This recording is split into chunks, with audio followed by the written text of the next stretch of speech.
Hi there, I'm Austin Yeargan. I'm an orthopedic surgeon and expert in orthopedic immunobiologics.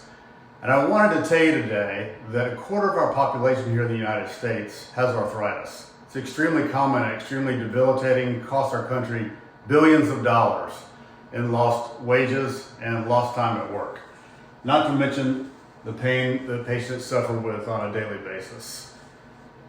So with a quarter of our population, or around 60 million people with arthritis, we wanted to come up with some novel treatment techniques that didn't involve a surgical procedure. As an orthopedic surgeon, I have replaced over 1,000 knees. And what I found was, in accordance with the literature, only approximately 20% of people do well with the procedure. That's all comers, of course.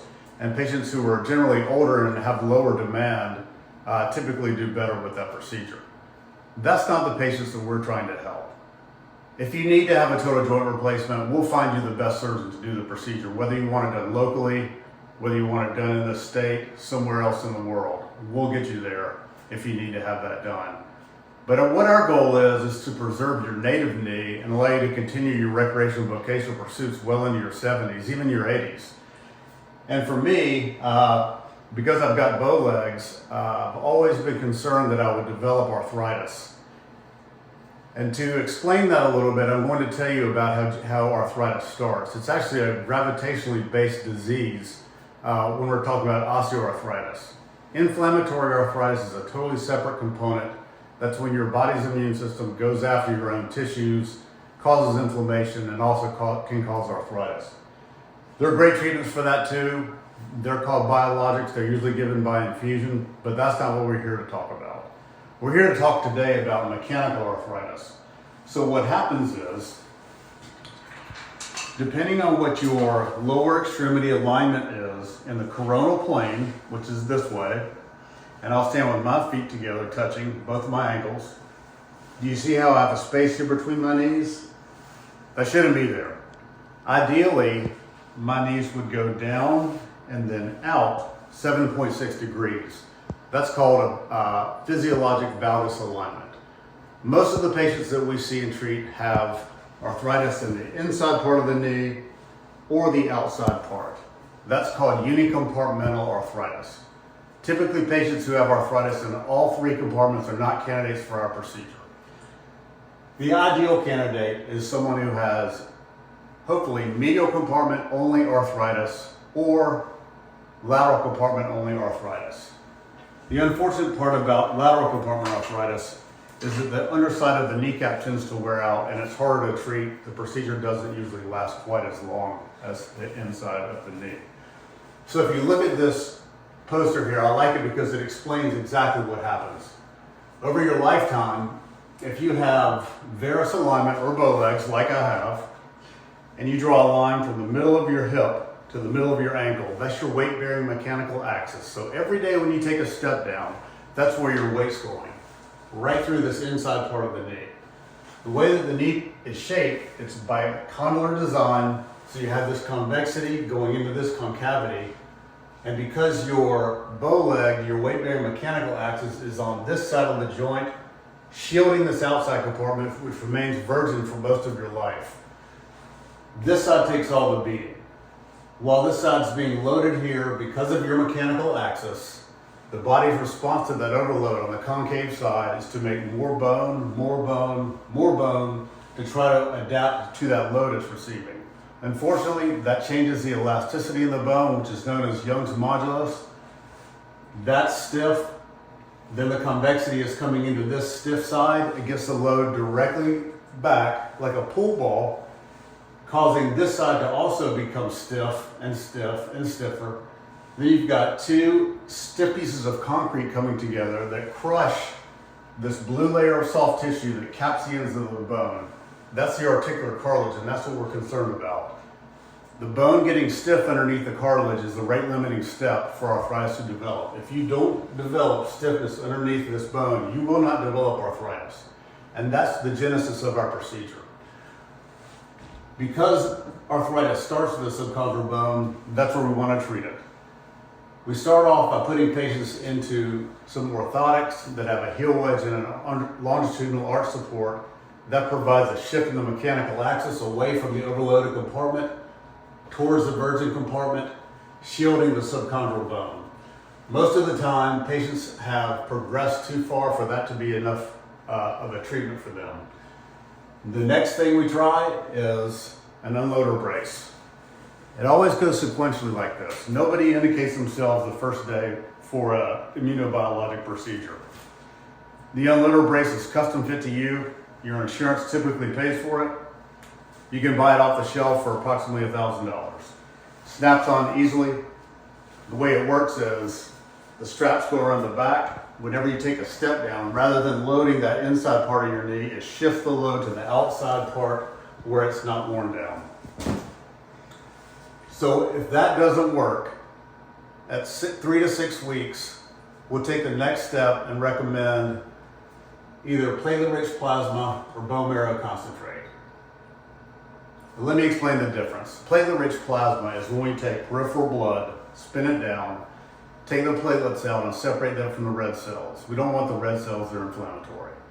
The platelets are pieces of a giant cell called a megakaryocyte that have anti-inflammatory and immunomodulatory molecules inside them in what are called dense granules.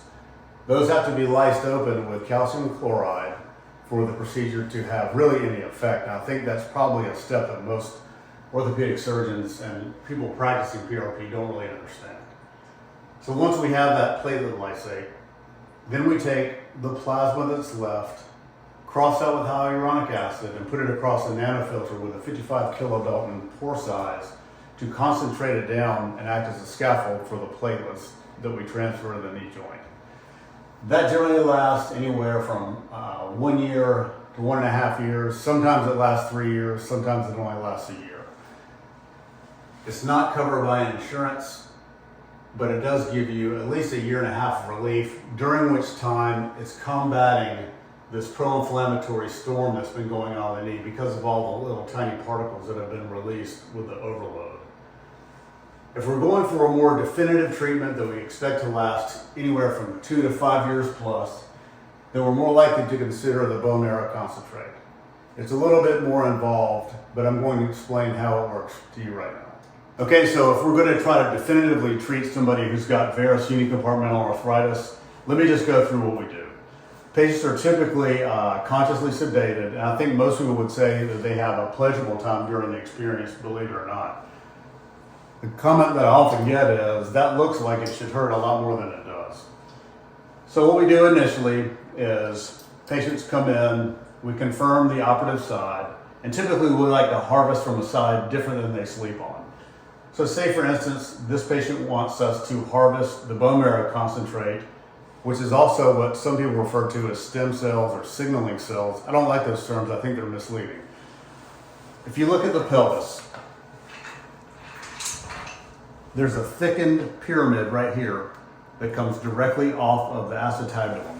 When you take a step every day, the force from the ground goes up through the pelvis and right into this area called the anterior gluteal pillar. And if you'll notice, it's winged here, and you can easily feel this on yourself. If you feel the front part where your belt comes over, that's the anterior superior iliac spine. Noted here on the skeleton, 4 finger breadths back, or 7 centimeters, is the center of this gluteal pillar.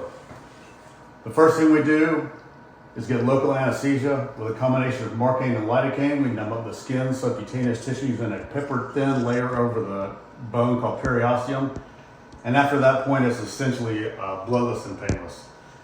Next, we make a stab incision just barely big enough to get this tip in.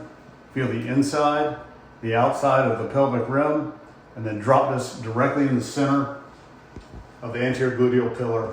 You'll notice that it's pointing directly towards the femoral head, and that's a good trajectory if you're just learning to do this procedure. So this is carefully hammered into the pelvis. Once it's in approximately 2 to 3 centimeters, we remove the stylet. We start taking bone marrow. Bone marrow is taken in 10 milliliter increments. After you get past 10 milliliters, it starts to contain more blood than you want. So after every 10 milliliters, we pass the syringe off.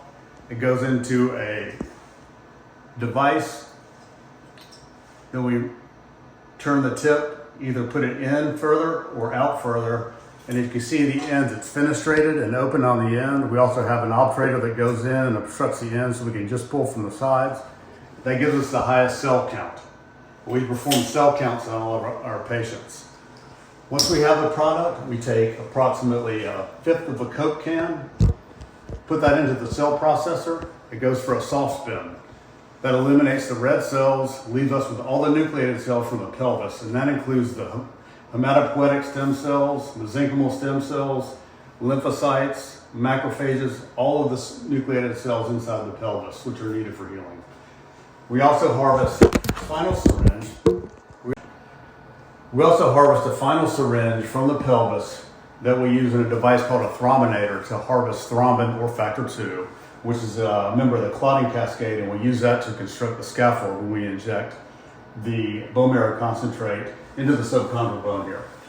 So once we have the product, we bring it over to the Mayo stand, put the patient in a seated position, drop the knee of the bed, bring the C-arm in, find the perfect position on the tibial plateau where we're going to start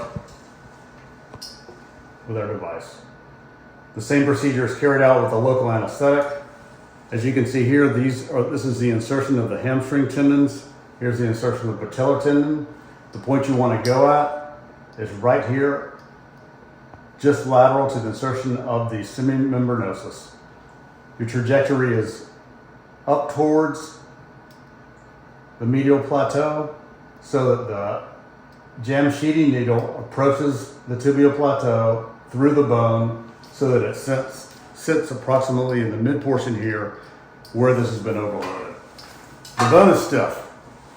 The reason we don't drill it is because you'll get thermal necrosis of the periosteum and also kill some of the cells that you're trying to harvest. And you want the highest cell count you can possibly get. And when you do the bone marrow concentrate, it also includes the platelets, which we lyse the same way that we do with the platelet-rich plasma. So you get the platelet-rich plasma and the bone marrow concentrate, including all the nucleated cells, from the pelvis when you do this procedure. So once we get our starting point in our fluoroscopy, we advance the Jamshidi with a mallet just beneath the subchondral bone. It doesn't go into the joint. The sharp tip parks just in the subchondral bone, just like this. The operator comes out. We take marrow from here. This leaves a channel in the bone, decompresses this stiff subchondral bone in the medial tibial plateau. Then we inject that with our bone marrow concentrate and our PRP and our thrombin. That keeps it in the cancellous bone here, where it's spongy, and over the next 6 to 12 to 24 months, this will remodel while this compartment is unloaded in the medial unloader brace and get rid of patient's symptoms.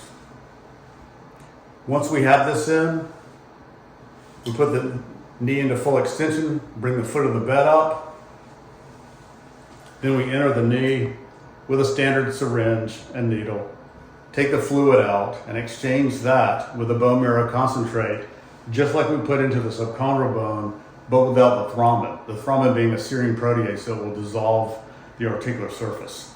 And hopefully the doctors who are practicing this and copying our techniques are aware of that also. Once that's complete, the Jamshidi comes out of the knee. We apply a sterile dressing and Bactroban ointment. Put the patient back in the medial unloader brace. They keep it on for 24 hours. Now, the way that this procedure works is we've essentially tricked the body, we've biohacked it into believing that it's got an injury and has to heal. And that's exactly what we want to happen. It takes 6 weeks for soft tissues to regain their tensile and compressive strength. So after the 6th week, patient can start being much more aggressive with this. Over the first 2 weeks, they're really just getting their range of motion back, maintaining their extension and flexion. And then once they start PT at 2 weeks, they're on a set algorithm that we adjust through the period to get them back doing whatever they wanted to do in the first place. My name is Dr. Austin Yeargan III from Wilmington, North Carolina, and I really appreciate your attention. Thanks for watching.